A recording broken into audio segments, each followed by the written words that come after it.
6টা champions league, 5টা club world cup, 5টা ইউএফা সুপার কাপ, 4টা লা লিগা, 2টা কোপা দেল রে, 4টা স্প্যানিশ সুপার কাপ। সর্বমোট রিয়াল মাদ্রিদের হয়ে 26টা ট্রফি। এবং রিয়াল মাদ্রিদকে একদিন আপনার ছেড়ে যেতেই হবে এবং আজকে সেটা ড্যানি কারভাখালের পালা। It's time to say goodbye and goodbye Dani Carvajal. Dani Carvajal হচ্ছে রিয়াল মাদ্রিদের হিস্টোরিক থ্রি-পিট করা টিমের শেষ পিলার, যে পিলারটা আজকে রিয়াল মাদ্রিদকে ছেড়ে চলে গেল। ড্যানি কারভাখাল রিয়াল মাদ্রিদের একজন সাইলেন্ট ওয়ারিয়ার। সে এমন একজন ওয়ারিয়ার যার প্রতিটা রিয়াল মাদ্রিদের হিস্টোরিক মোমেন্টের পিছনে একটা না একটা অবদান রয়েছে। 2014 সালে ক্রিস্টিয়ানো রোনালদোর করা সেই অসাধারণ হ্যাট্রিকের পিছনে তার করা একটা ক্রস, 2018 সালে ক্রিস্টিয়ানো রোনালদোর ইতিহাসে বা ক্রিস্টিয়ানো রোনালদোর জীবনে করা সবচেয়ে সুন্দর গোলের পিছনে ড্যানি কারভাখালের করা একটা সিম্পল ক্রস। তারপর 2022 সালে মাত্র 1% চান্স নিয়ে ম্যানচেস্টার সিটিকে বিট করার সময় রদ্রিগোর করা গোলের ড্যানি কারভাখালের ক্রস, এবং 2024 সালে বরুসিয়া ডর্টমুন্ডকে চ্যাম্পিয়ন্স লিগের ফাইনালে হারানোতে ফাইনাল গোলটা ড্যানি কারভাখালেরই করা। তো বলা যায় রিয়াল মাদ্রিদের প্রত্যেকটা হিস্টোরিক মোমেন্টের পিছনে কোনো না কোনোভাবে ড্যানি কারভাখালের একটা করে অবদান রয়েছে। ড্যানি কারভাখাল আজকে রিয়াল মাদ্রিদকে ছেড়ে চলে যাচ্ছে। ড্যানি কারভাখাল রিয়াল মাদ্রিদে এসেছিল একটা বাচ্চা হিসেবে এবং আজকে রিয়াল মাদ্রিদকে ছেড়ে যাচ্ছে সে অ্যাজ এ লিজেন্ড হিসেবে।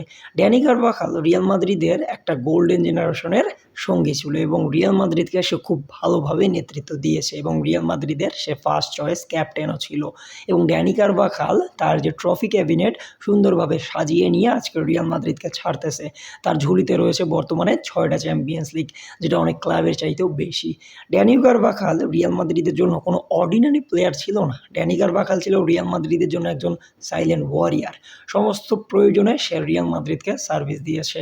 ড্যানি কারভাখাল রিয়াল মাদ্রিদের এই যে গোল্ডেন জেনারেশন, এই গোল্ডেন জেনারেশন শেষ প্লেয়ার ছিল। এখন অনেকে বলতেছে যে ড্যানি কারভাখাল তো এখনও রিয়াল মাদ্রিদকে 2-3টা সিজন ভালোভাবেই সার্ভিস দিতে পারতো, রিয়াল মাদ্রিদ কেন তাকে ছেড়ে দিল? কারণ এটাই রিয়াল মাদ্রিদের বৈশিষ্ট্য। রিয়াল মাদ্রিদে কোনো ইমোশন চলে না।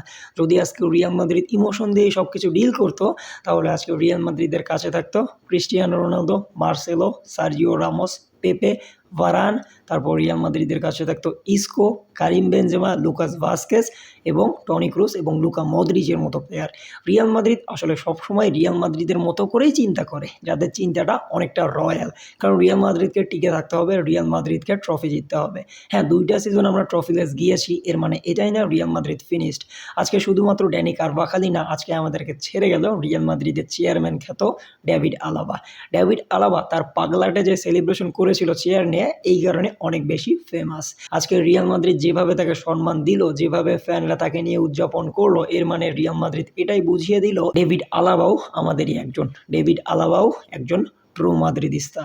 শুধুমাত্র ডেভিড আলাবা না, আজকে আমাদেরকে ছেড়ে গেল আমাদের ড্যানি সাবায়োস। তো সর্বমোট এই যে 3জন রিয়াল মাদ্রিদকে ছেড়ে চলে গেল, এর মানে কি রিয়াল মাদ্রিদ ফিনিশড? রিয়াল মাদ্রিদকে ঘুরে দাঁড়াতে পারবে না? না, এর মানে এটা না।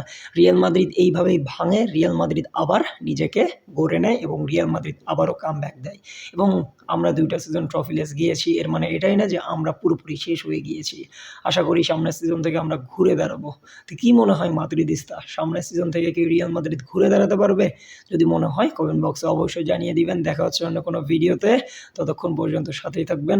আসসালামু আলাইকুম। জাস্টিস ফর হাদি, হাদা মাদ্রিদ, ইনাদা মাস। সো